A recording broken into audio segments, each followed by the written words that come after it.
Hey guys, Montel here, and welcome to this edition of Let's Be Blunt with Montel. My guest today earned her Bachelor's of Science degree in nursing from Boston College. She's founding member of Cannabis Nurses Network, International Association of Psychedelic Nurses, and on the editorial advisory board for Cannabis RX Magazine.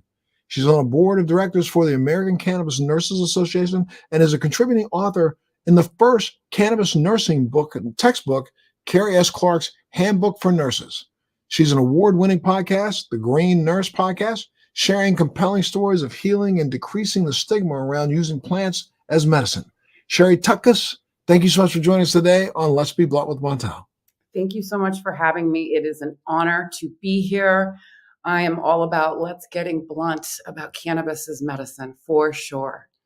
That's what we've got to all do. I think it's time that the nation wakes up and gets a little bit more blunt about it itself. Why don't you let's back up a little bit before we jump right in and tell me a little bit about your background. Where'd you grow up? Well, I grew up in quite a few places, but my last few years I spent in the Midwest, in Cincinnati, Ohio, went to college in Boston, and spent the next 30 years in Massachusetts. I went to Boston College. When I graduated, I started working at the big teaching hospitals in Boston. Worked at Beth Israel Deaconess Medical Center, Brigham and Women's Hospital, and Children's Hospital. So have had a very, very rich career from pediatrics to geriatrics in multiple different places within the hospital and home setting. When did the itch to become a nurse hit you?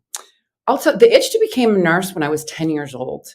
I had a little brother who was 1, and he went tumbling down the driveway. I landed right on his head. Cracked his head open. I ran down, grabbed him, took my sock off, put the sock on his forehead, carried him up to the house. And my mom goes, "You would be a really good nurse." And that was it. Stuck. And from that point on, you wanted to do everything you could do to become one, huh? Yeah, to help people, right? Relieve suffering and improve quality of life. Wow, it's great. And when did you start thinking about, so you did that for quite a while, but when did you think about entering the cannabis world? Well, Montel, I ended up on the other side of the bed in 2012. I got a hospital-acquired infection, ended up in the intensive care unit, and almost died. My entire microbiome was wiped out. I had an infectious disease. I was in the intensive care unit, and all of my systems started to not work so well. Was sent home, placed on disability, wasn't able to work. I started down the spiral I call of the pills and procedures type of interaction that many patients have. Was this brought on by like an opportunistic infection that you got at the hospital while you were working? Or yeah, it was while I was working. I wasn't the only one that got sick, but I was literally the only one that ended up hospitalized.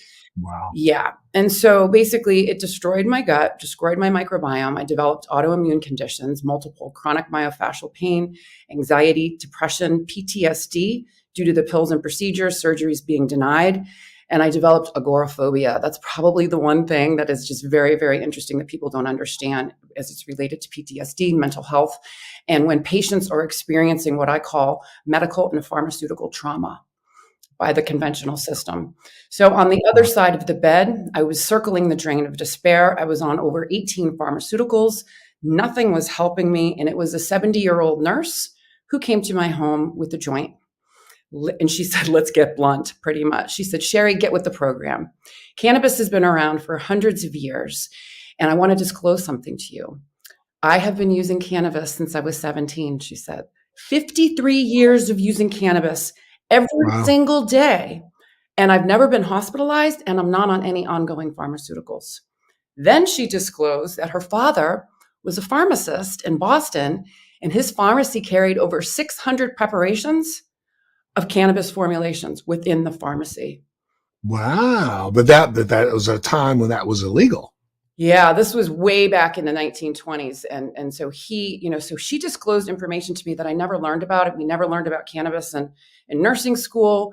We were plagued with the stigma. It was a drug. It was, not a good thing. And so we were, as nurses, we were never told or taught about the endocannabinoid system. So basically, the 70-year-old nurse came to my house. She gave me a joint.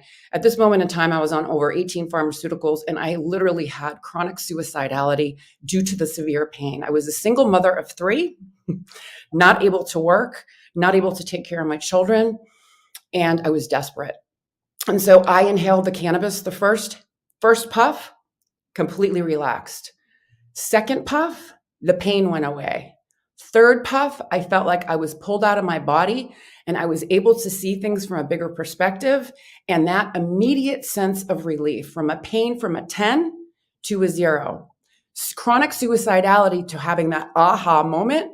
Wow, there's a plant. And literally that compelled me to start on a journey of using cannabis as medicine.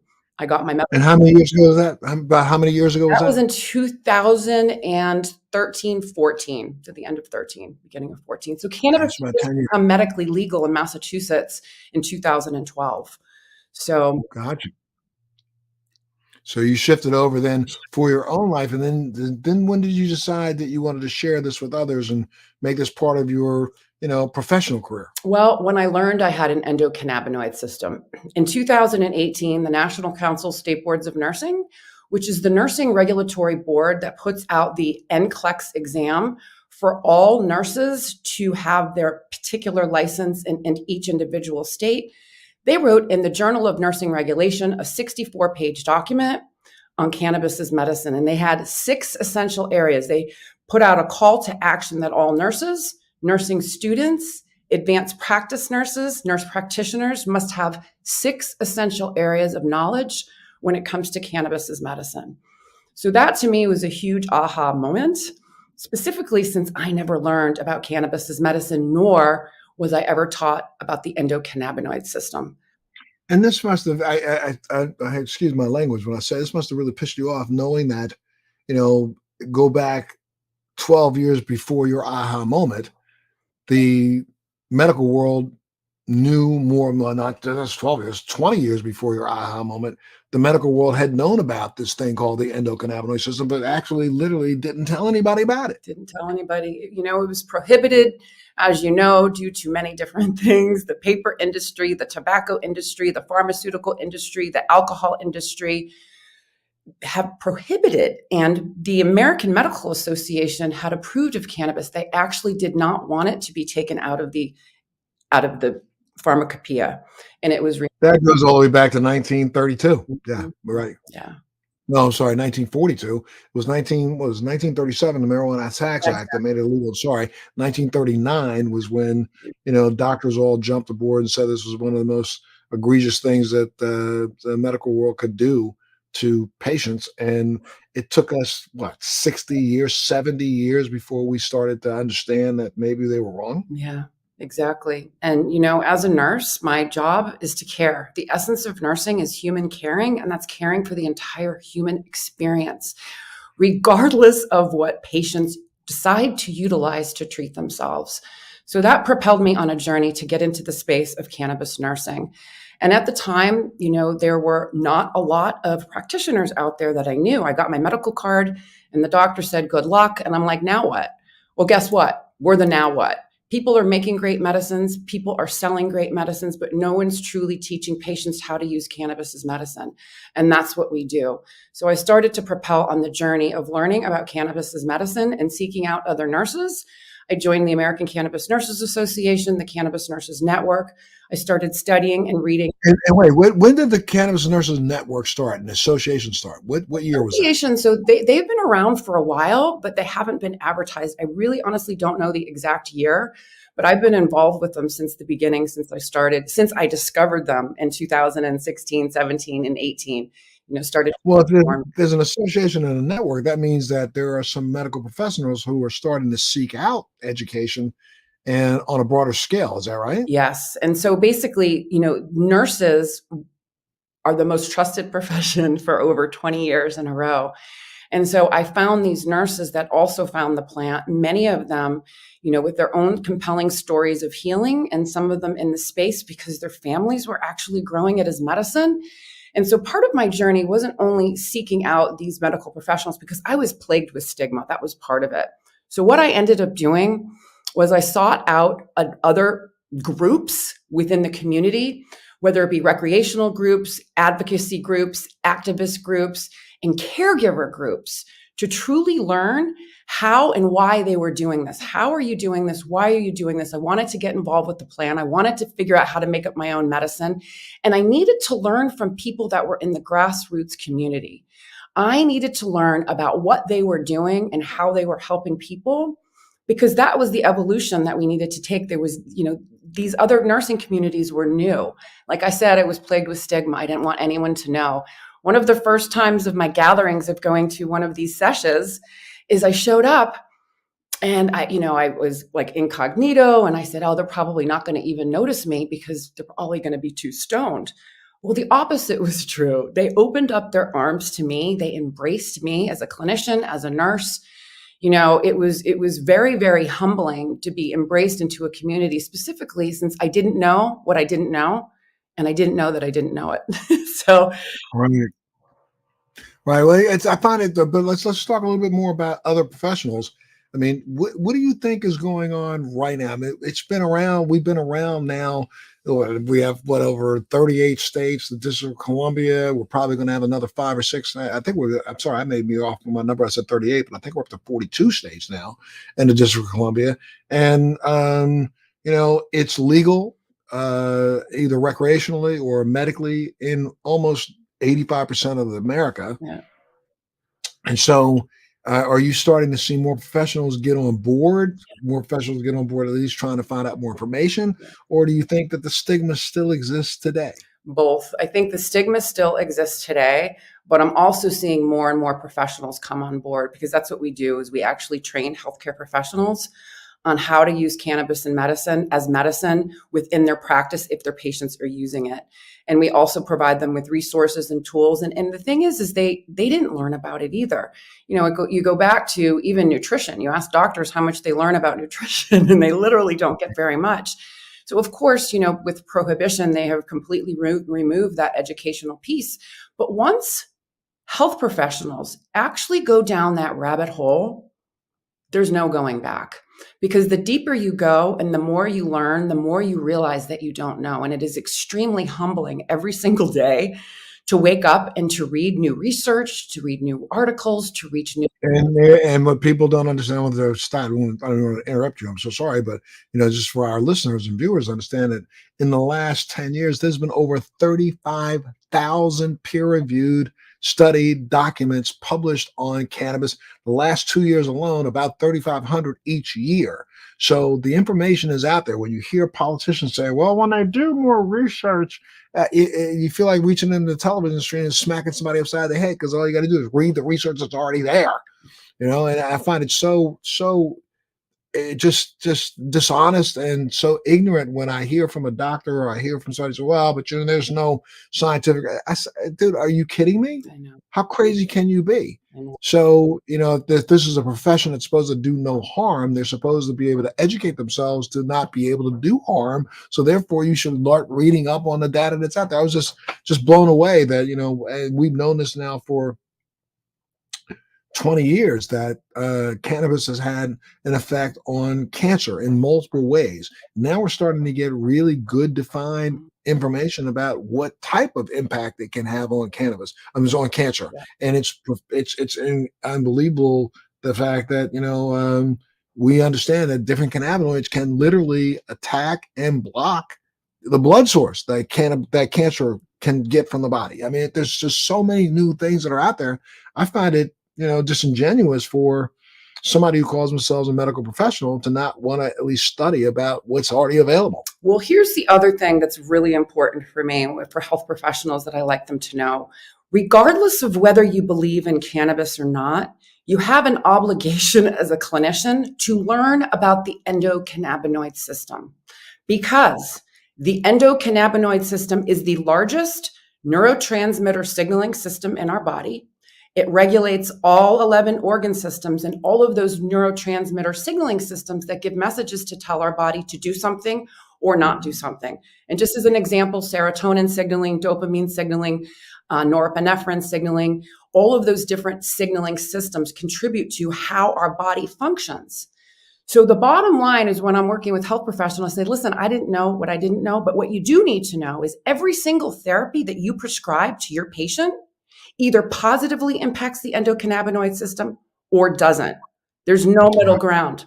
So if you're prescribing a therapy that is going to down-regulate your own receptors or allow the enzymes for not breaking down the endocannabinoids, what you're doing is you're starting a cascade and a host of other problems. So certain pharmaceuticals can downregulate the endocannabinoid system, can have an impact. So if you know what those pharmaceuticals are, what can you do to mitigate those side effects without adding on another pharmaceutical? And this has been something that people have to understand. We have known about this since the mid-'80s. This isn't something that we just found out about yesterday. We knew about the endocannabinoid system when Dr. Mechoulam set about his research to figure out how does THC work. So they found the receptors with the CB1, CB2 receptors, CB1 in the brain. It seems to be right now, we only associate it with the uptake of THC, but we do know that we're going to find out that CB1 is probably more than just one receptor. It's probably 2 to 3. Go ahead. I'm sorry. You want to say something? Yeah. So this is just really interesting too. Another shoe drop for a lot of patients and a lot of clinicians is this. We have an endocannabinoid system, not because of the cannabis plant, but because we make molecules in our body like the plant. I say this to people all the time. Had you never touched the plant your entire life, I can test your blood and find endocannabinoids in it right now. The problem is, though, that they're probably, since you've never touched cannabis, which is an agonist to your endocannabinoid system, helping to make it respond to create more of those endocannabinoids, you probably don't have enough in you. And we're starting to find out that things like, this is a stretch, but there are papers that have been written about it that seem to think that people on the spectrum have, I'm sorry, they don't have as much anandamide. Yeah. They have an anandamide deficiency, and anandamide is one of those endocannabinoids. Yeah. And there's 2-AG, which is another one. One are the only two, there's only two chemicals in your body that actually run in a retrograde way, right? Enzymes create, enzymes create. So we create internal endogenous cannabinoids upon demand, right? The agonist is to do something. The antagonist is to stop doing something. So create these molecules to tell your body to do this, to stop doing this. And the endocannabinoid system is a switchboard going on and off all day long. So if you're not producing enough of your own internal endogenous cannabinoids, that anandamide and 2-AG, messages don't get where they need to go. And what happens? We start to see dis-ease. We start to see other systems always trying to auto-compensate for what it's not getting. And then we start to see things start to fail. The other thing with the endocannabinoid deficiency is, so what we're looking at is not only do people either produce not enough, but also people might produce too many. And the too many also, if you're producing too many endocannabinoids, the anandamide and 2-AG, that can be responsible for metabolic disorders, diabetes, kidney function.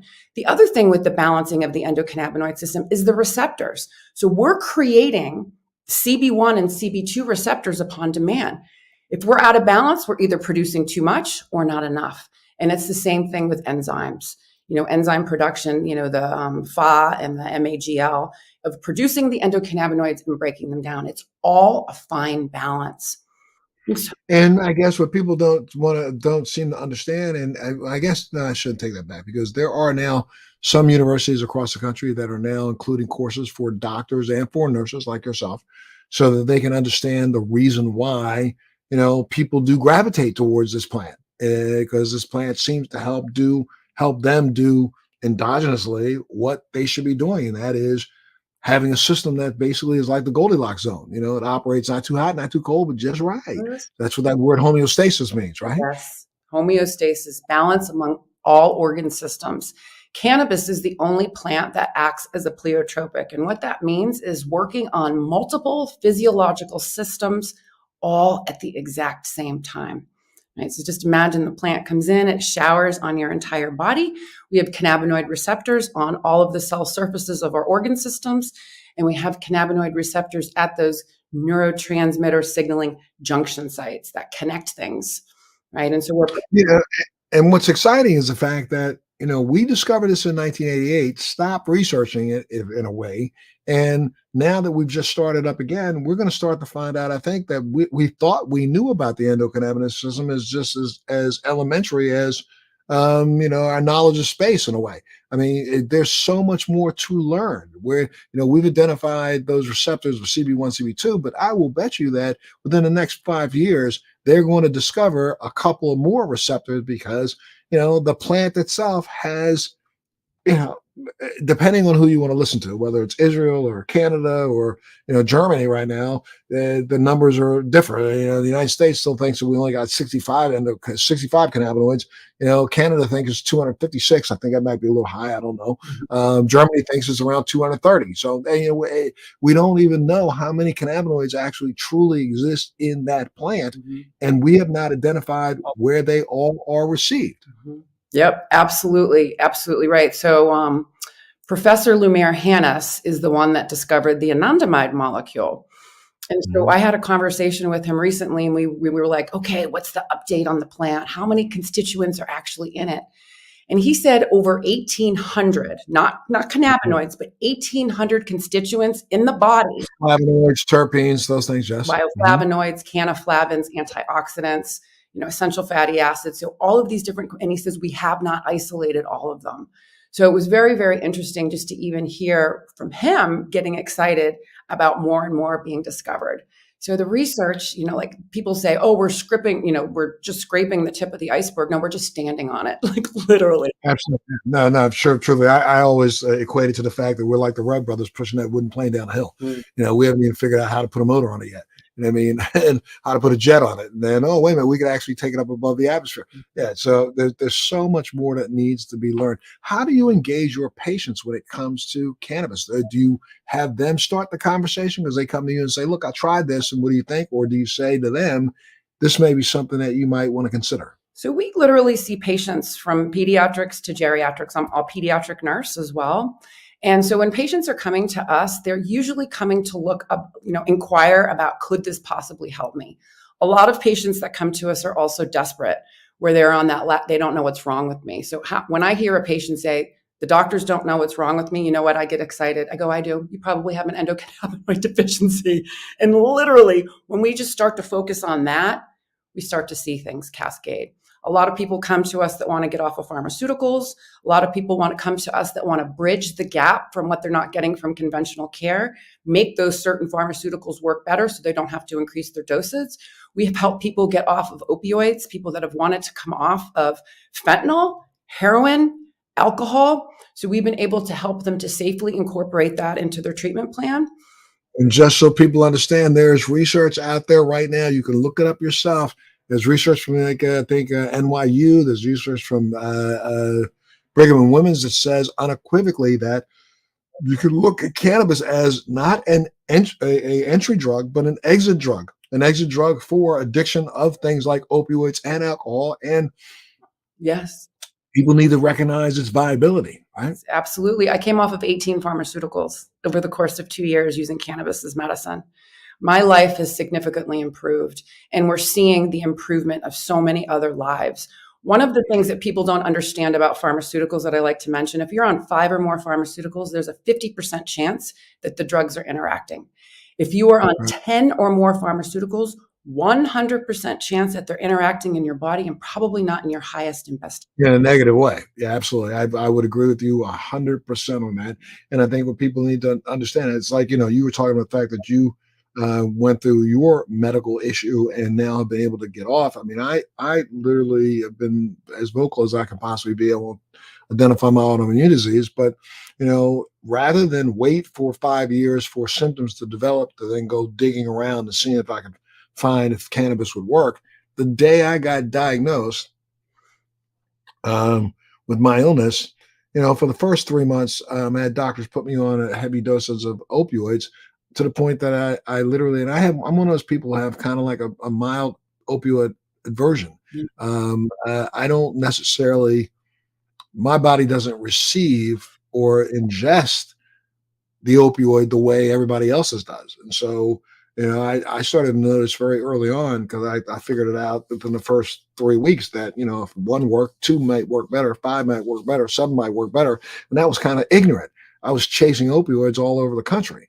And I had a doctor who literally was smart enough to say, look, dude, I'm not going to write you any more prescriptions, but I think you ought to check out this stuff called cannabis. So 3 months in, not waiting for my symptoms to get worse, I started using cannabis at the very early onset of my illness. Oh, no, sorry, because my illness had existed probably for 15 years before I even knew it did. Mhm. But before my symptoms got too egregious, I literally went on cannabis and have never looked back. I mean, I'm one of those same people that you talk about that has used cannabis now for close to 22 years straight, not missing a day. And I'm often asked why I didn't. Wow, you still have that illness? I didn't even know you had that illness. It doesn't. How are you doing? You're doing so great with your illness. Well, I can't say 100% that it's been only the cannabis that's worked, Yeah, but I will tell you 100% that the cannabis has been a contributor to why I do as well as I do. absolutely. And like I had said before, we teach how to make cannabis work better because there's other things that you can do to support and nourish your endocannabinoid system. So pairing cannabis with other healing modalities, people see better results. Yoga, breath work, walking in nature, grounding, laughing, massage, even self massage, taking other supplements, boosting the body's response to how it integrate, how cannabis gets metabolized and distributed throughout the body.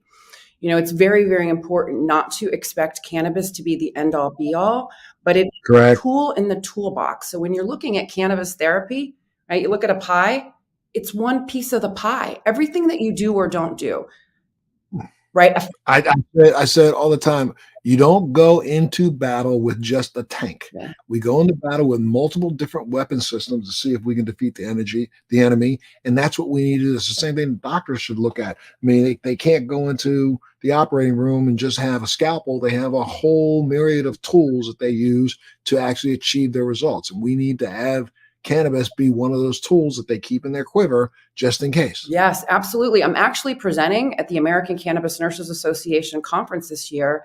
And my topic is actually activating the endocannabinoid system, the art, right? What does Mhm. it mean to activate the endocannabinoid system?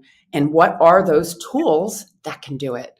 Cannabis is one tool. So we talk about that, but we also talk about the other ones. And Got it. it's compelling because nurses, are all about holistic healing. It's about biopsychosocial spiritual healing. And they understand holistic caring, holistic healing, these modalities. They understand pharmaceuticals. And now they're learning about cannabis as medicine and how do we integrate them all together? It doesn't have to be one or the other. I truly see it as a complementary approach, lifestyle as medicine, energized living your best life. Don't you find it though just disturbing to know that like there are places around the world where cannabis has been utilized in the hospital, like in Israel, Germany, for years now? When do you think that the United States will kind of get aboard? I mean, first off, it's ignorant to me that we have now had it available for as long as we've had it available. I'll tell you a very interesting story. I won't say what hospital, but I suffered a pretty severe hemorrhagic stroke 6 years ago Mm. and 5 years ago, and I was in a very, very prominent hospital, and I said when I finally woke up, because I had the type of stroke that should have killed me. 50% of people who have that type of stroke do die from it. Mm. And my first 3 days, I can't even remember.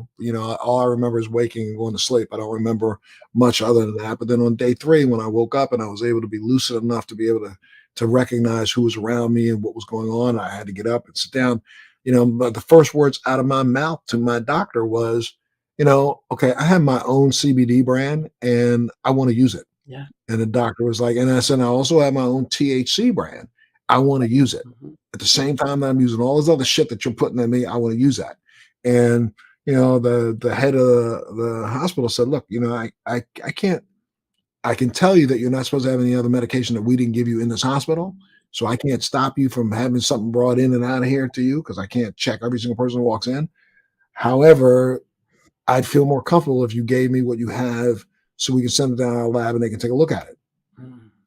I said, fine. I gave them my products. I said, take it down to your lab. They took it down to their lab, came back up and said, you can do this all you want, the CBD, go ahead, do your thing. This one here, prefer you did not do that outside of your room anywhere else than anybody else could smell this. And I was like, okay, fine. And I was in the hospital for 27 days. So from day 3 till day 27, I was on utilizing my own augmented medication for myself. And I think that's part of the reason why I recovered as quickly as I did. And I'm sorry, you know that. All you have to do is anybody out there thinks, oh, Montel, you can't say something like that. Well, hold on a minute. I can say this.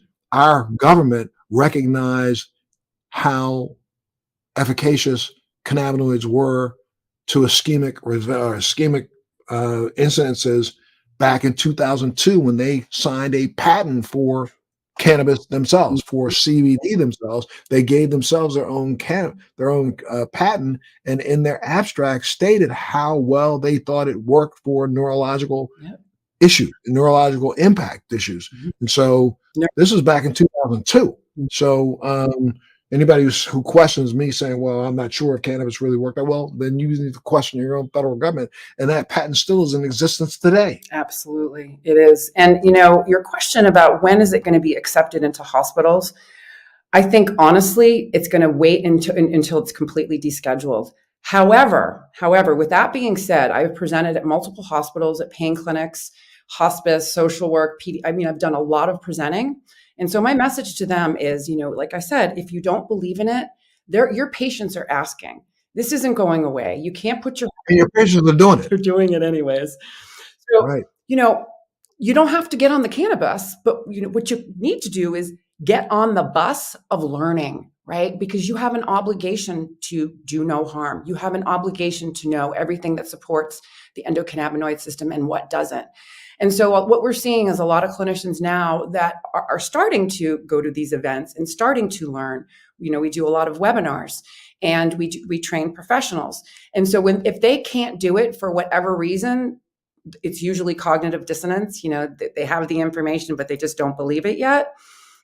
At least they're referring to us. Ryan's law also has come into effect where it's allowing, patients that have end of life that they can bring their cannabis into the hospital and utilize it. And that's even being strict as well. There was one patient that I helped in Massachusetts get her cannabis into the hospital. She was petrified. So I went with her to the emergency room and I literally presented to the emergency room staff saying, if you want her in and out of the hospital to get this treatment, please allow her to have her cannabis. Her cannabis is like a diabetic's insulin. Okay. So you take it away, she does not produce enough of her own internal endogenous cannabinoids. So let's come up with a plan to help her get the care that she needs because she has to be here without taking away something that has been working for her for years. And so they allowed that to happen. But we had to have a code. She'd say, I'm going to go out for a breath of fresh air. She'd go out and smoke. But absolutely, that was her medicine. And they were amazed that she was in and out as fast as she was because she was pretty sick. And it was the glue she needed to keep her together. And then she was able to get what she needed and then go home and continue to heal. And if you listen to, I don't know, what do you call them, science and doctors out there, they say, well, that's just an anecdotal case. But there are so many anecdotal cases that are like this. I'm sure that you could talk about some of your other patients that, in a generalized way, of course, want to protect their identity. But why don't you tell me about a couple other patients that maybe you work with cannabis and how it's helped them? Absolutely. So a lot of real world evidence. Actually, Elizabeth and I are writing a book now called Unspoken Cures, and it's about the cancer business and all of the other modalities that haven't been talked about or research or brought to public light. So a lot of the patients, I used to be an oncology nurse, pediatric nurse doing chemotherapy in the home. And so I know for a fact that if these patients had cannabis as medicine, they would have had a huge difference. So one of the patients I'm going to tell you about was really a miraculous story. She was my first hospice patient. I presented at hospice. I got a call from hospice about a patient, and she's actually been on my podcast. So she was diagnosed with pancreatic cancer. She was unresectable tumor, failed chemo, failed radiation, on a whole host of pharmaceuticals. She got her medical cannabis card. Her family bought her all this cannabis. They didn't know how to use it. Went to her house, and basically I worked with her. Where are you at? Tell me what you're looking for. And so it's really about meeting patients where they're at. She just wanted to have some pain-free moments, be lucid. She accepted the fact that she was going to die.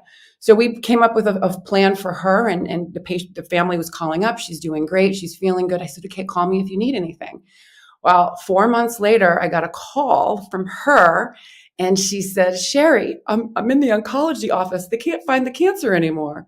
I said, what do you mean they can't find the cancer anymore? She goes, it's gone. They've done all kinds of scans, and they can't believe it. Is it a miracle? And I said, no, it's medicine. It's science. And so, looking at the apoptosis, anti-proliferative, anti-angiogenic, right, and anti-metastatic, this is what this did. She had just enough cannabis to allow her body to wake up and do its job in killing the cancer. So this is an amazing. And this is validatable because I think that was last year, February last year, out of Australia, there was a study that came out that confirmed that THC and other minor cannabinoids literally impacted pancreatic cancer differently than any other treatment that they have found anywhere in the world. There's several papers that are written on that. Yeah, I truly believe it. And specifically what cannabinoids can do if you use it in conjunction with chemotherapy, it's almost as if the cannabinoids help get the cell ready for the chemotherapy to attack. But anyways, the whole bottom line with her was that she was on literally in a wheelchair, couldn't eat, on death's door. Now she's alive and thriving. She went to Italy to visit her family. Then, this is interesting, she called me a year later and she goes, guess what? My husband had thyroid cancer. I put him on the exact same thing that you gave me. And guess what? He's cured too. Wow. I think we're going to wake up and understand that, again, rather than fight it, and, this has been something that's been fought for many reasons, because I think in some ways, I consider it, I call it an enslavement tool, because, it's been utilized over the course of the last 90 years in America to make sure that they keep certain groups of people in prison versus others. Until we get some of this old guard, hateful, racist people off the planet and out of the way, I think we're going to continue to be fighting this uphill battle. But, we got about 4 or 5 years where a lot of these guys are going to step down and open the door to people like yourself who recognize that there's an opportunity. Do you think the medical community at large will start to embrace cannabis as a viable option? Yes. You do? Yes, I do. It's just, like I said, it's just a matter of time. It's going to reach a critical mass in the community. We have all of these nurses now that are, putting up clinics. We have a clinic. Our clinic is expanding globally. And basically, it's just a matter of time before there's a critical mass where it's going to be, okay, this has to happen. We're building an ecosystem for patients, for providers, for people to get information and education that they need so they can make choices that are best for them. Right. One last story I want to share, which I think is another good one. And this has to do with religion and spirituality. So I have been taking care of a nun since 2017, and she came to me with complex regional pain syndrome. She was on 400 micrograms of fentanyl every 36 hours. Now, for those of you who don't know that, I was an intensive care unit nurse. 400 micrograms of fentanyl would keep someone under anesthesia for at least 12 hours. I'm not kidding. Seriously, deadly doses. So she came on board and wanted to use cannabis as medicine. She came off of her fentanyl over the course of a year and a half, doing really well, back to life, back to the church. And so I had her on the podcast. And the reason why I had her on the podcast was because my mother blocked me on Facebook and wrote me out of her will because she was Irish Catholic, very strict. So these are where these compelling stories that you share, Montel, are so powerful. So having Sister Suzanne on, she shared her compelling story of healing, what it meant to, get off of these pharmaceuticals, how her life has improved. And at the end of the podcast, I said, Sister Suzanne, with all due respect, this question is for my mother and other people that are plagued with stigma around the whole religious piece of using cannabis as medicine. I said, what would Jesus say? I'm glad you just said that, because I have said that on this podcast probably 70 times. People don't understand. We had the wise men, right? Right. The three of them. What did they take to the baby Jesus? What were they taking to babies all over the planet back then? It was a cannabinoid based plant. Why? Because babies were colicky. Mhm. Babies had to suck in dust and dirt. Yeah. And so, how did you keep a baby calm? They utilized incense. That incense that was burning in the baby Jesus's little Yeah. what wasn't incense. Let's get that right. Yeah. But go ahead. I'm sorry. There's Yeah. a combination of different things. So, but this is the part that's so important, is because this information, like I said, the cognitive dissonance. So my mother couldn't hear it from me. I'd send her every research study, every podcast I did, couldn't hear it from me. But at the end, I said, Sister Suzanne, what would Jesus say? These are for all the people that are plagued with stigma. And she held up her finger and she goes, Sherri, Jesus would say, what the frig did it take you so long to use this God-given plant that I created for you? It would be a sin for us not to use it. So, and it was that story that I sent to my mother, and it reached her. It took a month, but my mother reached out to me and said, okay, what's the gateway? And then now my mother is using cannabis as medicine, and having great results as well.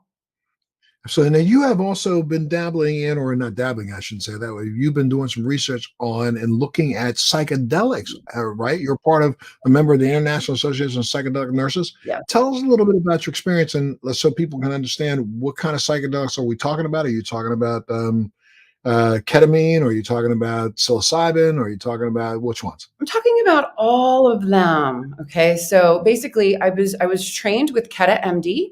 Keta MD is out in Miami, and they're doing home ketamine treatments with ketamelts under the tongue, with nurses leading the sessions. So I was trained to do that. I've also been trained by a couple of practitioners in the Massachusetts area. I like to keep their names quiet because it is underground.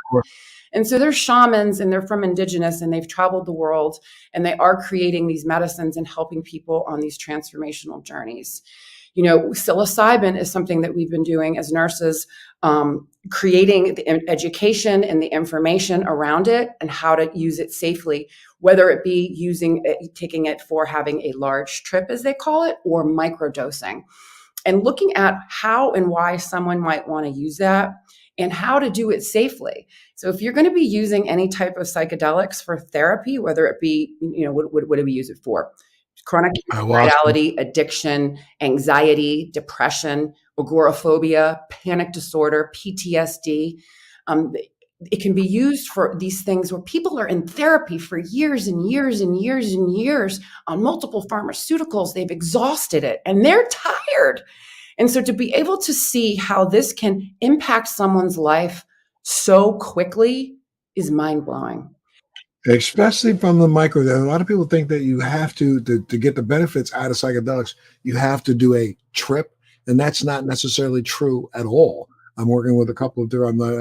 I discussed with a person who owns a ketamine center in California the fact that they're starting to get some incredible results from even microdosing ketamine, and really, really microdosing, truly microdosing, where that the full-blown trippy experience doesn't happen, but there is a readjustment, a realignment that happens that doesn't happen with any other drug. Yes. So microdosing is actually taking small doses below the threshold of being impaired or not being able to function. And it can be different for everyone. And endocannabinoid system care is really, really important for that.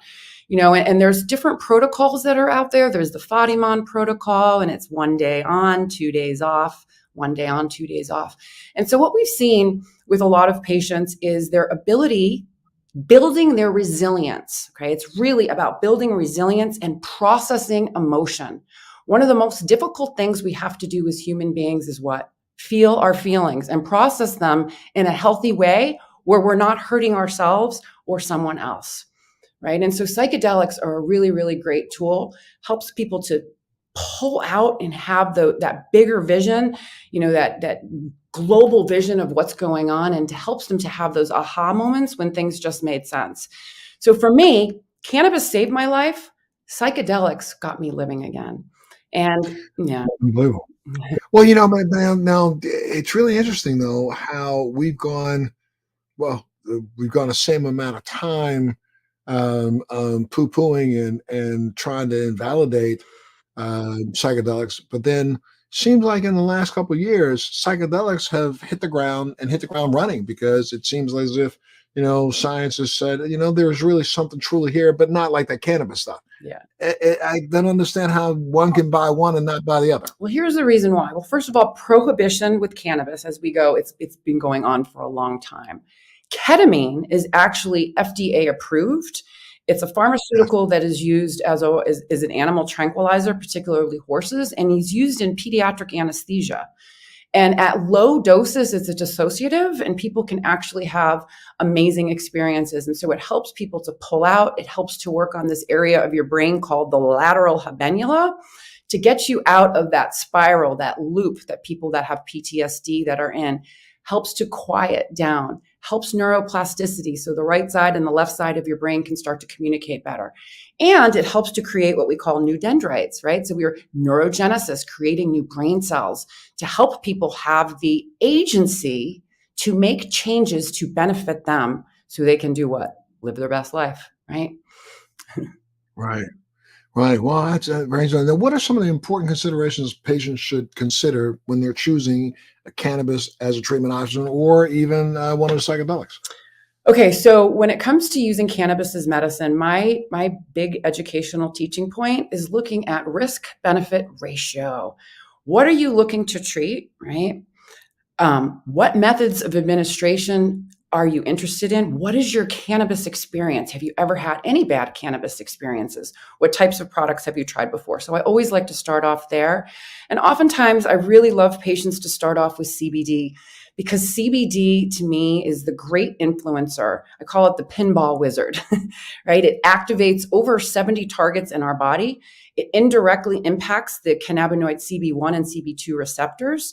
It helps dial down psychoactivity of THC without taking away the medicinal effect.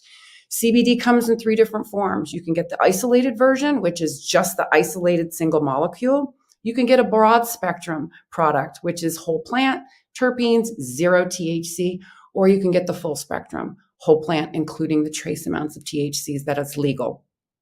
So literally when people are brand new to it, it's like, okay, let's start off slow, start low, go slow, and let's see how the body responds.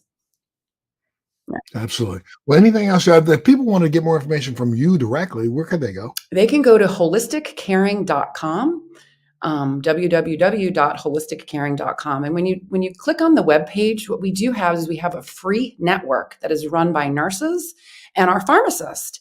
And so in the network, we have a free introductory to cannabis course, patient portal, support. All of our webcasts and podcasts are there.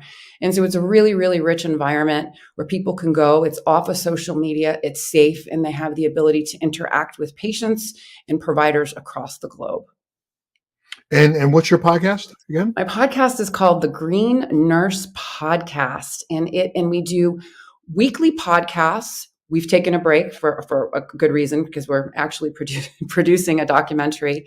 And then I do clinical conversations monthly, and basically it's on YouTube and it's on the Green Nurse channel.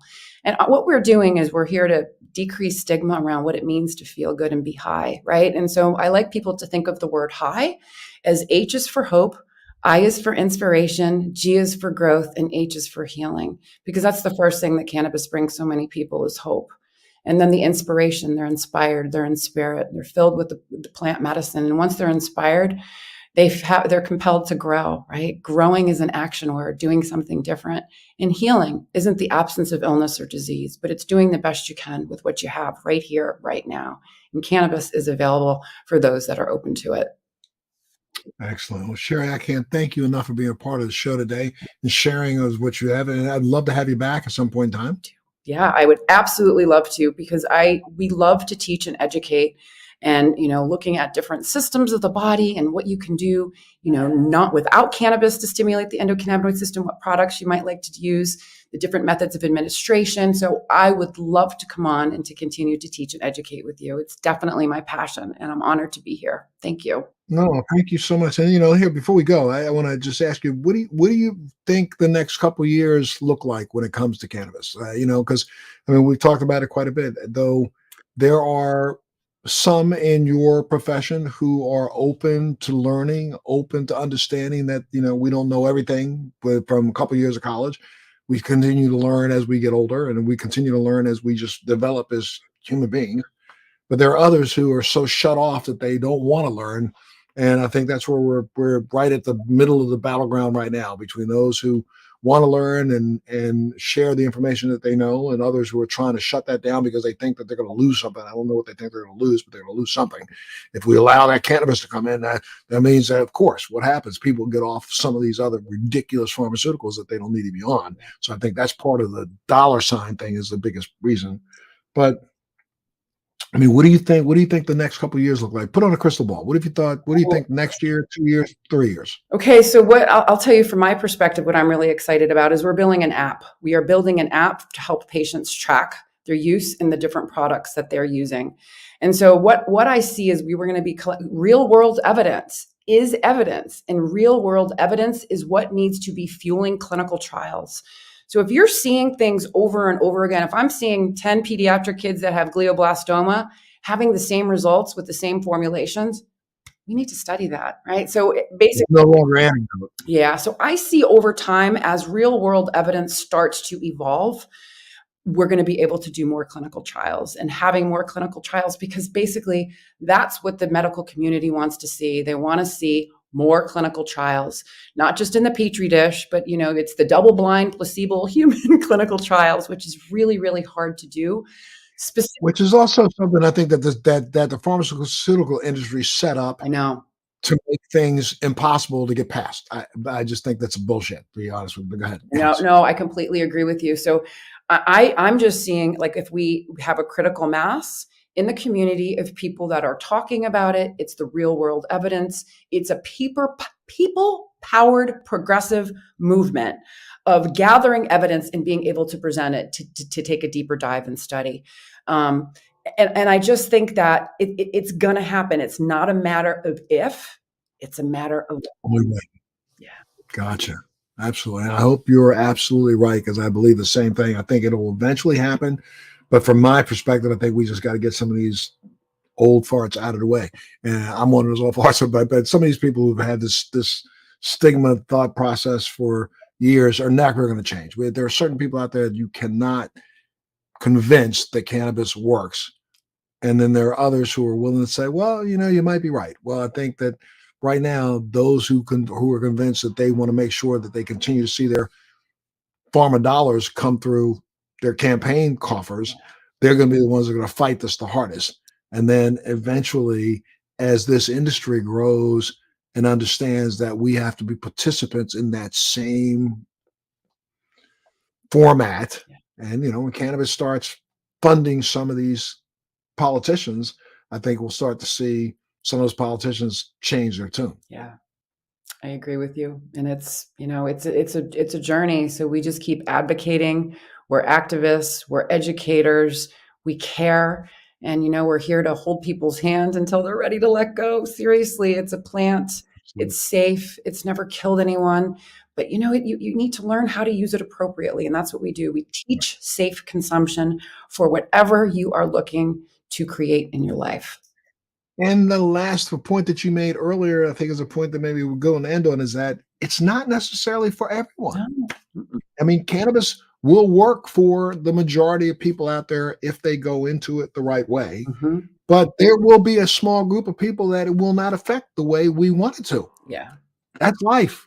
There are some people who are allergic to water. I mean, let's just get that as a fact. There are people who are allergic to their own tears, burns their skin. That's something that nature put out there. But I also believe that, I believe that if we listen to who we consider the smartest man of the last century, Albert Einstein, for every action there's an equal and opposite reaction. So therefore, that plant was put on this planet to be the opposite reaction to something else. So that's why when it comes to pancreatic cancer, they've thrown tons of crap at it. Nothing has seemed to be able to win that battle. Then all of a sudden, over the course of the last couple of years, we start hearing more and more stories about people who win their battle against pancreatic cancer using cannabis. You can't tell me that that's an N of 1, because now it's like an N of 500 or 1,000. Mm-hmm. So therefore, there's something legitimate here. Yeah, I completely agree with you. And one other quick question, or quick statement, was when I went to see my gastroenterologist and I was doing better, and I was telling him about cannabis as medicine, and he goes, "Oh, you're just high all the time. That's what, it just doesn't bother you anymore." And so, literally, I did a PowerPoint presentation and brought it to him.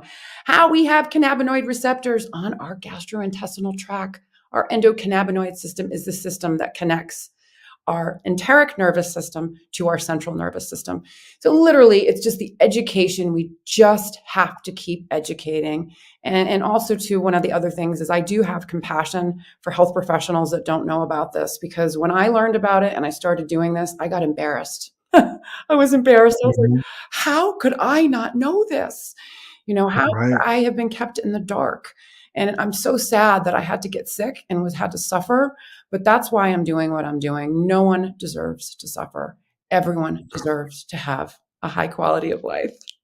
Absolutely. And it's not your fault. So thank you so much, Sherri Tutkus, for being a part of the show today. I'd love to have you back at another time. We'll keep in touch. And anytime you want to come back and chop it up, I'd love to be able to do it with you. Okay. Good. Thank you. One more time, throw out those digits where people want to get a hold of you. How do they do it? www.holisticcaring.com. Okay, there you go. You heard it here. And so make sure you tune in to this and all of our episodes of Let's Be Blunt. But this was an amazing conversation. Thank you so much, my dear. You be well. Take care of yourself, and we'll see you next time. Thanks for joining me on Let's Be Blunt with Montel. Please make sure you're subscribed and hit the bell to be notified when new episodes post each week. We'd love to hear your feedback also, so please send us your comments.